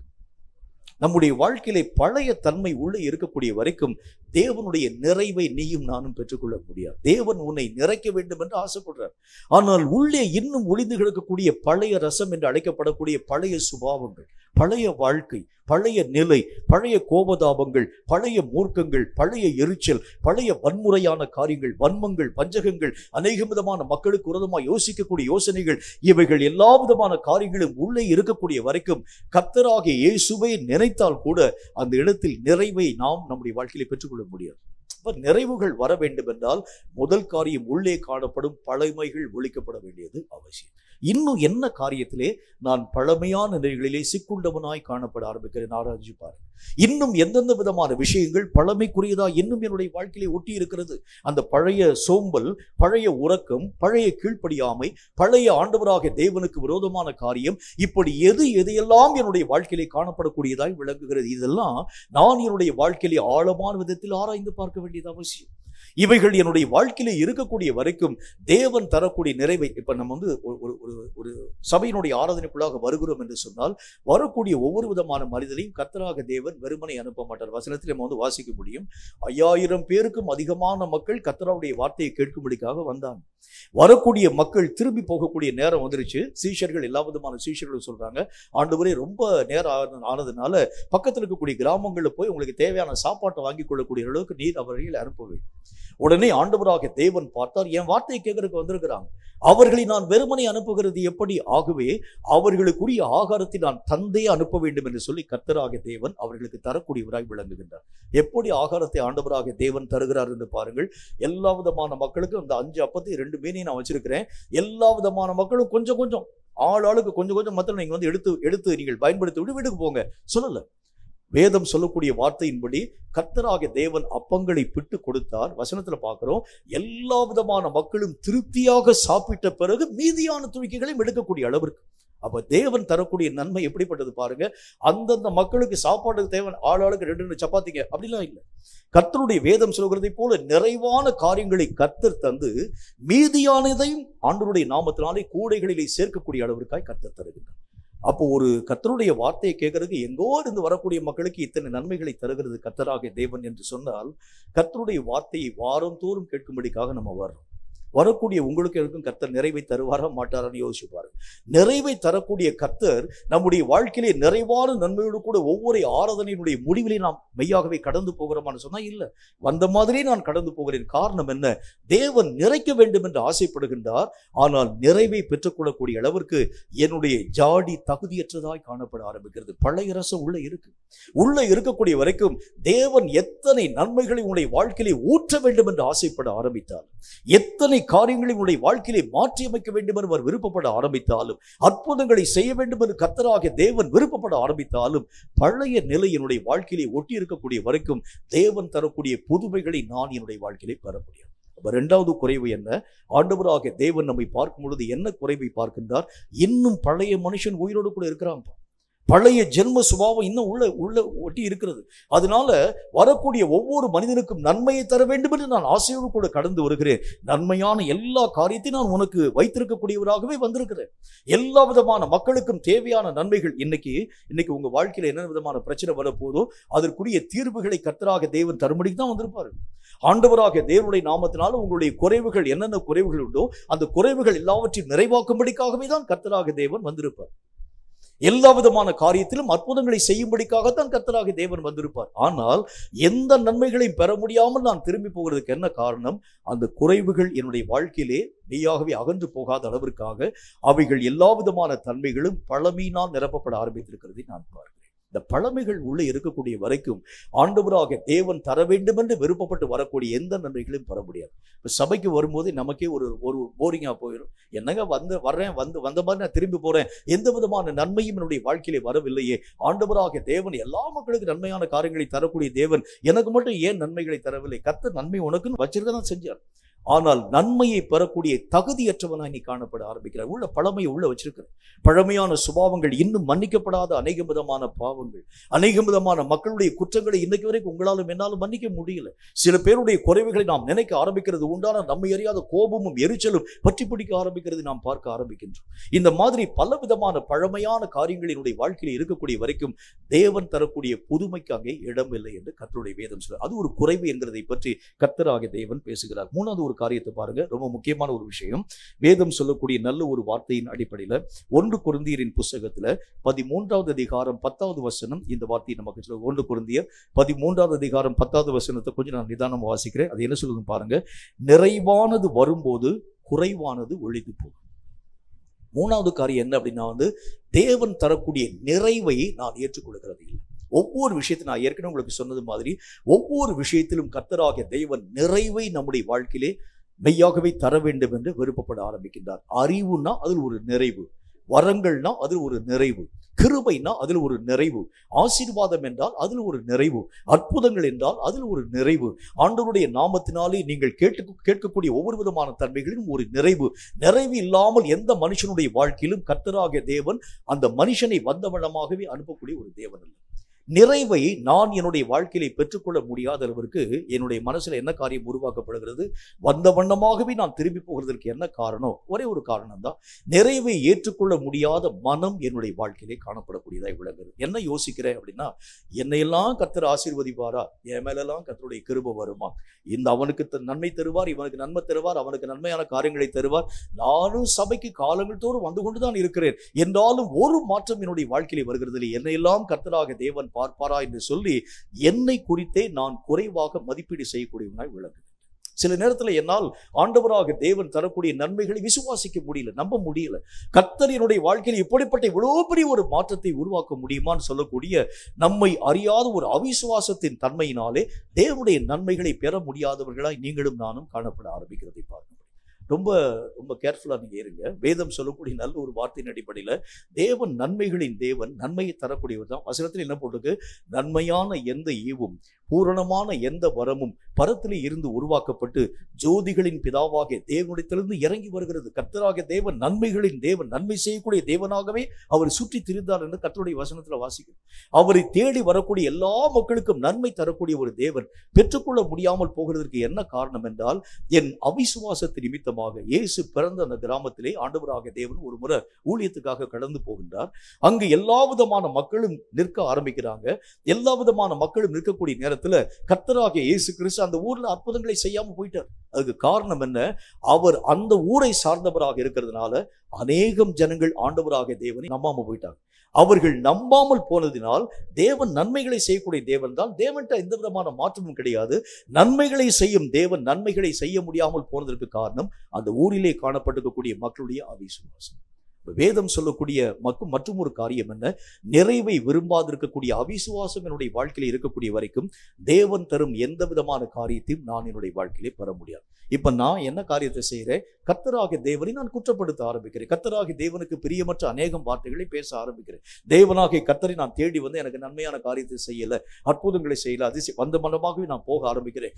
தேவன் நிறைவான காரியங்களை தர வேண்டும் என்று விருப்பப்படுகின்றார். ஆனால் நிறைவை நான் என்னுடைய வாழ்க்கையிலே அனுமதிக்க முடியாத விசுவாசமற்ற தன்மை என்னுடைய வாழ்க்கையிலே இருக்க ஆரம்பிக்கிறதை பாருங்க. இந்த விசுவாசமற்ற நிலை என்னுடைய வாழ்க்கையில் இருந்துச்சுனாலே தேவன் தரக்கூடிய நன்மைகளை நான் என்னுடைய வாழ்க்கையிலே ஒரு நாளும் பெற்றுக்கொள்ள முடியாது. கடைசியாக வேதம் சொல்லக்கூடிய மற்றும் ஒரு வார்த்தையை பாருங்கள். வெளிப்படுத்தின விசேஷத்துல 3வது அதிகாரம் 17, 18 ஆகிய வசனங்கள் இந்த வார்த்தையை சொல்கிறது. வெளிப்படுத்தின விசேஷம் 3வது அதிகாரம் 17, 18 ஆகிய வசனத்தை கொஞ்சம் நிதானமாக வாசிக்கிறீங்க. கவனிங்க. நீ நிர்பாக்கியம் உள்ளவனும் பரிதபிக்கப்படத்தக்கவனும் தரித்திரனும் குருடனும் நிர்வாணியுமாய் இருக்கிறதை அறியாமல் நான் ஐஸ்வர்யவான் என்றும் திரவிய சம்பன்னன் என்றும் எனக்கு ஒரு குறைவும் இல்லை என்றும் சொல்லுகிறபடியினால் 18வது வசனம், நான் நீ ஐஸ்வர்யவானாகும்படி நெருப்பிலே புடமிட்ட பொட்டையும் உன் நிர்வாணமாகிய அவலட்சணம் தோன்றாதபடி நீ உடுத்துக் கொள்வதற்கு வெண் வஸ்திரங்களையும் என்னிடத்தில் வாங்கிக் கொள்ளவும் நீ பார்வை அடையும்படி உன் கண்களுக்கு கலிக்கம் போடவும் வேண்டும் என்று உனக்கு ஆலோசனை சொல்லுகிறேன். அவனுடைய வாழ்க்கையில ஒரு விஷயம் இல்லை. அவனுடைய கண்கள்ல பார்வை இல்லை, ஐஸ்வர்யம் கிடையாது, அவன் நிர்வாணியாய் காணப்பட ஆரம்பிக்கிறான். ட்ரெஸ்ஸே இல்லை, அவனுக்கு எந்த விதமான தன்மையும் இல்லை. ஆனால் தன்னை குறித்து அவன் மேன்மையாக நினைவு கூற ஆரம்பிக்கிறது ஒரு கூரை. வேதம் சொல்லக்கூடிய நல்ல ஒரு வார்த்தையின் அடிப்படையில் உன்கிட்ட ஒரு நன்மை கூட இல்லை, ஒரு காரியம் இல்லை, அவலட்சணமா இருக்க ஆரம்பிக்கின்றார். உன்னுடைய நிர்வாணமாகிய அவலட்சணம் எல்லா விதமான மக்களுக்கு முன்பதாக காணப்படக்கூடியதாய் விளங்குகிறது. மட்டுமல்லாமல் நீ ஐஸ்வர்யவான் என்று சொல்லி உன்னை குறித்து நீ பேசுகிறாயே தவிர நீ உன்னுடைய வாழ்க்கையிலே ஒரு விஷயத்தையும் பெறக்கூடாதவனாய் காணப்பட ஆரம்பிக்கிறாய். தரித்திரமாய் நீ காணப்படுகின்றாய். ஆனா உன்னை நீ மற்ற மக்களுக்கு முன்பதாக வெளிப்படுத்தும் போது ஐஸ்வர்யவான் என்கிறதை பற்றி நீ பேச ஆரம்பிக்கிற. உன்னுடைய வாழ்க்கையிலே ட்ரெஸ்ஸே இல்லாத இருக்கக்கூடிய ஒரு வாழ்க்கை வாழக்கூடிய நீ எல்லா விதமான மக்களுக்கு முன்பதாக நான் சம்பூர்ணம் அடைந்தவனா இருக்கிறேன் என்பதை சொல்லி உன்னையே குறித்து நீ மேன்மை பாராட்ட ஆரம்பிக்கின்றாய். இப்ப கர்த்தராகிய தேவன் அவனை பார்த்து சொல்லுகின்றார், உன்கிட்ட என்ன குறைவு இருக்கிறது? இல்லாததை இருக்கிறதை போல நீ கற்பனை பண்ணிக்கொள்ள ஆரம்பிக்கின்றாய். நிறைய பேருடைய வாழ்க்கையில சில பேருக்கு வரமே இருக்காது, இருக்கிற மாதிரி அவங்க வந்து கற்பனை பண்ணிக்கொள்ள ஆரம்பிக்கிறத பார்க்கணும். தீர்க்க தரிசன வரமே இருக்காது, அவங்களே வாயை திறந்து தீர்க்க தரிசனமான வார்த்தையை பேசுவாங்க. ஆவிக்குரிய வரங்களே இருக்காது, நன்மையான காரியமே இருக்காது. அவர்கள் தங்கள் மனம் போன போக்கின்படி காரியங்களை பேச ஆரம்பிக்கிறத பார்க்கும். ரொம்ப ஜாக்கிரதையா இருங்க. உங்களுடைய வாழ்க்கையில எது இருக்குதுன்னு சொல்லுங்க, இல்லைன்னு சொல்லுங்க. இதற்கு மிஞ்சினது எல்லாம் தீமையினால் உருவாக்கப்படும் என்று கர்த்தருடைய வேத புத்தகத்திலே வாசிக்க முடியும். இவர்கள் செய்யக்கூடிய முக்கியமான குறைவு என்ன? கர்த்தருடைய சமூகத்துல தராசரி அவங்க வந்து நிறுத்தப்படக்கூடிய நேரத்துல குறைவாக காணப்பட்டதற்கு என்ன காரணம் என்றால், இல்லாதது இருக்கிறதை போல அவர்கள் கற்பனை பண்ணிக்கொள்ளக்கூடிய ஒரு மக்களாய் விளங்க ஆரம்பிச்சாங்க. அவர்களுடைய வாழ்க்கையில அவங்க மட்டும் இல்லை, இன்றைக்கு நிறைய பேருடைய வாழ்க்கையிலே தங்களுக்கு இல்லாத அநேக விதமான விஷயங்களை இருக்கிறதை போல, நான் அறியாத வார்த்தையை அவர் என்ன பேசியிருக்கிறார், நான் மெய்யாகவே உணர்ந்து இருக்கக்கூடிய காரியங்களை அவர் என்ன விதமான விளக்கங்களை பேசியிருக்கிறார் என்று சொல்லி தன்னையே மேன்மைப்படுத்தும் ஒவ்வொரு விதமான விஷயமும் தேவனாகிய கர்த்தருக்கு முன்பதாக குறைவாய் காணப்படக்கூடிய ஒன்று. இதுக்கு நல்ல ஒரு உதாரணத்தை உங்களுக்கு சொல்லணும்னா, ஈஸியாக நம்ம வந்து விலகிக் கொள்ளக்கூடிய அளவிற்கு ஒரு வார்த்தையை நான் பேச முடியும். நிறைய பேருக்கு இப்போ நான் வந்து உங்களுக்கு முன்னால் கர்த்தருடைய வார்த்தையை பிரசங்கம் பண்ண ஆரம்பிக்கின்றேன், கர்த்தருடைய காரியங்களை நான் அறிவிக்கிறேன்.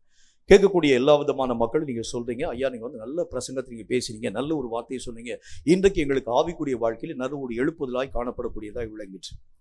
அடுத்த வாரத்தில் சகோதரன் வின்சென்ட்டையோ சகோதரன் முத்தப்பாவை கொண்டு நான் வந்து பிரசங்கம் பண்ணுறதுக்கு விடுகின்றேன். அந்த நாளிலே உங்கள்கிட்ட வந்து நான் கேட்க ஆரம்பிக்கிறேன். அவங்க வந்து என்ன பிரசங்கம் பண்ண, ஐயோ ஒரே போரிங்காக போயிடுச்சு. ஒரு விஷயத்தை உங்களுக்கு சொல்கிறேன், நீங்கள் அறியாததை அவர்கள் பேசுகிறாங்க. நல்லா புரிஞ்சுக்குங்க, உங்களுக்கு அறிமுகம் இல்லாத வார்த்தைகளை அவர்கள் பேசுகிறாங்க. அவைகளை நீங்கள் குறைவாய் மதிப்பீடு செய்ய ஆரம்பித்தால், வேதத்தில் என்ன போட்டு பாருங்க, நீங்கள் ஆண்டவராக தேவனுடைய பார்வையிலே குறைவாய் காணப்பட ஆரம்பிக்கிறீர்கள். தேவன் அவர்களை, கர்த்தராக தேவன் தான் அவர்களை அனுமதிச்சிருக்கிறார். அந்த இடத்தில் உங்களை கொண்டு போய் கர்த்தராக தேவன் நிறுத்திருக்கிறார்னு பாருங்க. உங்களை கொண்டு போய் வைக்கலையே, அவர்களை நிறுத்திருக்கிறார் என்று சொன்னால் அவர்கள் மூலம் ஏதோ ஒரு வார்த்தையை பேச வேண்டும் என்று கர்த்தர் திட்டம் வைக்கிறார். ஆனால் இன்றைக்கு நிறைய பேருடைய வாழ்க்கையிலே மற்றவர்களை எளிதாய் நீங்களும் நானும் குற்றம் பிடிக்க ஆரம்பித்து விடுகின்றோம். அவங்க செய்யக்கூடிய வார்த்தை நல்ல இல்லைங்க, அவங்க பேசக்கூடிய பிரசங்கம் சரியில்லைங்க, அவங்களுடைய இல்லை. வேதம் சொல்லக்கூடிய வார்த்தையின் அடிப்படையில் அவர்களை நிதானிக்கவும் அவர்களை நியாயம் தீர்க்கவும் நமக்கு அதிகாரத்தை கர்த்தராகிய தேவன் தரல. வேதம் சொல்லக்கூடிய நல்ல ஒரு வார்த்தையின் அடிப்படையில் நிறைய மக்கள் அவங்க தங்களுடைய மனதிலே யோசிக்கக்கூடிய காரியம் என்ன, எனக்கு என்னுடைய மனதிலே நான் யோசிக்க கூடாத காரியங்களெல்லாம் அவங்களால பேச முடியாது. நான் என்னென்ன காரியங்கள் நான் லீனியன்ட்டாக நான் நினைக்கிறோம் அதைத்தான் அவங்க வந்து பிரசங்கத்தின் மூலமாய் பேசுகிறார்களே தவிர வேறு ஏதோ ஒரு புதுமையான கருத்துக்களை பேசக்கூடியவர்களா இல்லை என்கிறதை பற்றி நீங்களும் நானும் தப்பான அபிப்பிராயம் கொள்ளக்கூடிய ஒரு மக்களாய் விளங்க ஆரம்பிக்கிறோம். இவைகள் எல்லாம் தேவ பார்வையில் குறைவாய் காணப்படக்கூடிய ஒன்று. குறைவுனா என்ன அர்த்தம்? என்னையே குறித்து நான் மெச்சிக்கொள்ளக்கூடியவனாய், என்னை நான் உயர்த்தக்கூடியவனாய், எனக்கு தெரிஞ்சது கூட அவங்களுக்கு தெரியாது, இப்படி நான் அநேக விதமான மக்களை மட்டம் தட்டக்கூடிய ஒரு மக்களாய் விளங்க ஆரம்பிக்கிறதை பார்க்க. ரொம்ப ஜாக்கிரதையா இருங்க. தேவனுடைய பார்வையிலே குறைவாய் காணப்படக்கூடிய இவைகளோடு கூட நீங்கள் பயணிக்க ஆரம்பிக்கிறது உண்டானால் தேவன் வைத்திருக்கக்கூடிய எந்த நன்மைகளையும் உங்கள் வாழ்க்கையிலும் என் வாழ்க்கையிலும் முழுமையாக பெறுகிறது முடியாது. தேவன் பல நன்மைகளை நமக்காக வைத்திருக்கிறார். அவைகள் எல்லாவற்றையும் பெற நீங்களும் நானும் தகுதிப்படுத்தப்பட வேண்டியது அவசியம். என்ன தகுதி நம்முடைய வாழ்க்கையில வரணும்? எவையெல்லாம் நம்முடைய வாழ்க்கையிலே கர்த்தருடைய பார்வையிலே குறைவாய் காணப்படுகிறது. நம்ம பார்வையில் அது ஒருவேளை நல்லா இருக்கலாம், நிறைவானதாக இருக்கலாம். என் பார்வையில் நான் சுத்தமான உள்ளவனாய் என்னுடைய வாழ்க்கையுடைய நிலைகள் காணப்படலாம். நேபுகாத்நேச்சாருடைய பார்வையிலே அவனுடைய வாழ்க்கை நல்லா தான் இருந்துச்சு. அவன் பார்வையில் அவன் எப்படி பார்க்க ஆரம்பிச்சான்? ஆண்டவருடைய நாமத்தினால் என் கைகளை கொடுக்கப்பட்டிருக்கக்கூடிய இந்த வல்லமையினால் நான் கட்டின மகா பாபிலோன் என்பதை பற்றி அவன் பார்வையிலே அவனுடைய காரியங்களை அவன் மேன்மைப்படுத்த ஆரம்பிச்சான். ஆனால் தேவ பார்வையில் இது குற்றமாய் காணப்படக்கூடியதாய் விளங்கிற்று. ஓம் பார்வையில் இது சரியா இருக்கலாம், ஆனால் தேவ பார்வையில் எது குற்றமாய் உன்னுடைய வாழ்க்கையிலே காணப்படுகிறதோ அவைகளை விட்டு விலகினால் கர்த்தர் தரக்கூடிய நன்மைகளை தடையில்லாமல் பெற்றுக்கொள்ள முடியும். ஒன்று, தேவனாகிய கர்த்தர் நமக்கென்று வைத்திருக்கக்கூடிய ஓட்டத்தின் இறுதி பரியந்தம் ஓடி தேவனுடைய சித்தத்தை நிறைவாக்க உங்களாலும் என்னாலும் முடியும் என்பதில் சந்தேகம் ஒன்றுமில்லை. தலைகளை தாழ்த்தி கண்களை மூடி கர்த்தரை நோக்கி நாம் ஜெபம் செய்வோம். கர்த்தர் பேசின இந்த வார்த்தையின் அடிப்படையில் ஆண்டவராகிய தேவன் எதை நம்முடைய வாழ்க்கையிலே வலியுறுத்தி பேசுகிறார் என்று பாருங்கள். நம்முடைய வாழ்க்கையிலே காணப்படும் குறைவுகளிலே நின்று நாம் நிவர்த்தியாக்கப்பட வேண்டும். எது கர்த்தருடைய பார்வையிலே குறைவாக காணப்படக்கூடிய ஒன்று நம்முடைய கண்களுக்கு முன்பதாக ஒருவன் தண்டிக்கப்படுகிறது.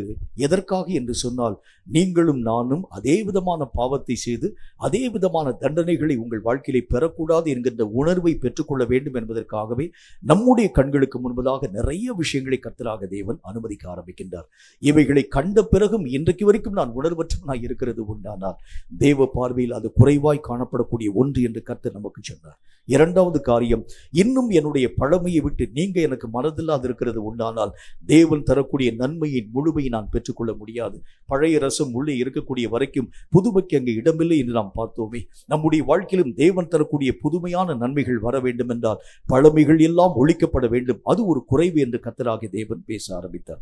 மூன்றாவது காரியமாய், நிறைவான தன்மைகள் நம்முடைய வாழ்க்கையிலே வரவிடாமல் அவிசுவாசமாகிய குறைவுகள் நம்முடைய வாழ்க்கையிலே இருக்கிறது உண்டானால் தேவன் தரும் நிறைவின் முழுமையை நாம் நம்முடைய வாழ்க்கையிலே பெற்றுக்கொள்ள முடியாது. ஒவ்வொரு முறையும் கர்த்தராகிய தேவனை சந்திக்க வரக்கூடிய மனிதனை கர்த்தராகிய தேவன் ஒரு நாளும் வெறுமனை அனுப்பவே மாட்டார். இதிலும் குறிப்பாக நீங்க உலக ரீதிக்காக கர்த்தராகிய தேவனை தேடி வரல, ஆவிக்குரிய நன்மைக்காக நாம் கர்த்தராகிய தேவனை தேடி வரும் பொழுது ஆவிக்குரிய நன்மைகளின் முழுமையை ஆண்டவராகிய தேவன் தராமல் உங்களை மேலே அனுப்புகிறது எப்படி? இப்ப நம்முடைய வாழ்க்கையிலே முழுமைகள் வராமல் போகிறதுக்கு என்ன காரணம் என்றால், நிறைவை அனுமதிக்க கூடாத ஒரு வாழ்க்கையை நான் வாழ ஆரம்பிக்கிறேன். நிறைவை அனுமதிக்கக்கூடிய வாழ்க்கை என்றால் கர்த்தர் பேசும் ஒவ்வொரு காரியத்தை நான் முழுக்க விசுவாசிக்கணும். அதுதான் ஒரு நிறைவை என் வாழ்க்கையிலே தரக்கூடியதாய் விளங்க ஆரம்பிக்கிறது. நிறைய காரியத்தை விசுவாசிக்க என்னால முடியல, என்னால முடியல.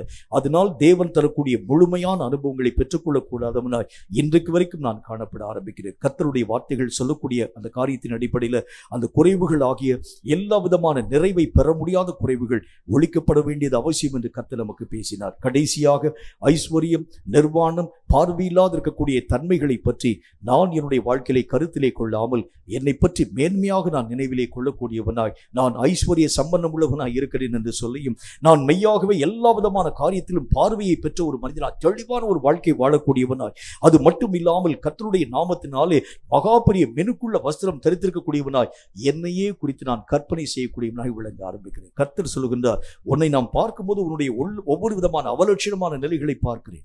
நீ ஐஸ்வர்யம் உள்ளவன் என்று சொல்லி பேர் பெற்றிருந்தாலும் நீ மெய்யாகவே ஐஸ்வர்யத்தை பெறும்படிக்காக என்னிடத்திலே புடமிடப்பட்டிருக்கக்கூடிய அந்த பொன்னை கேட்டு பெற்றுக்கொள் என்று கர்த்தர் பேச ஆரம்பிக்கிறார்.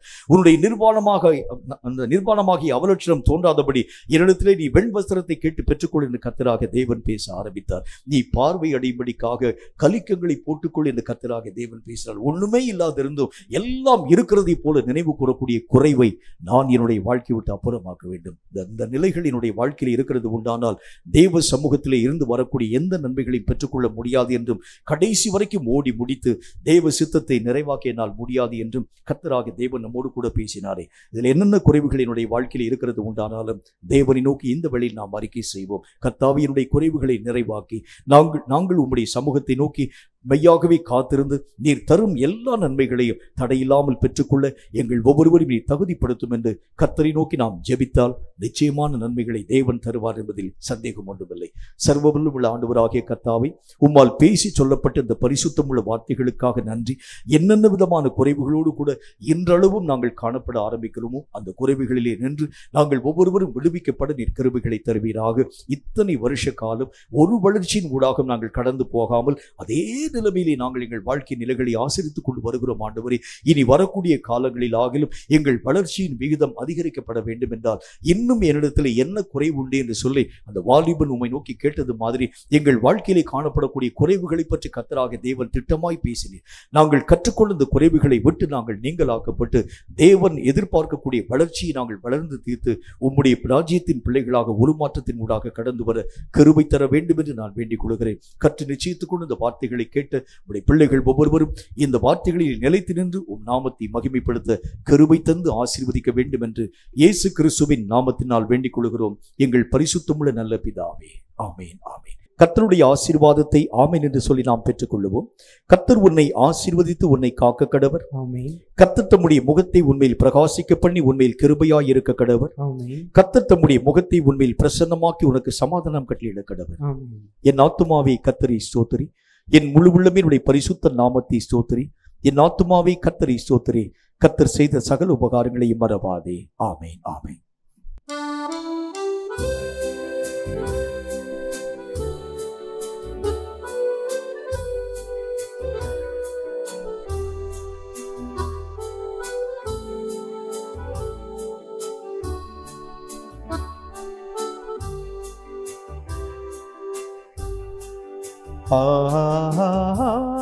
அல்லேலூயா, அல்லேலூயா, அல்லேலூயா, அல்லேலூயா, அல்லேலூயா, அல்லேலூயா, அல்லேலூயா, ஆமென். கர்த்தர் தாமே உங்கள் ஒவ்வொருவரையும் அளவில்லாமல் ஆசீர்வதிப்பாராக. ஆமென்.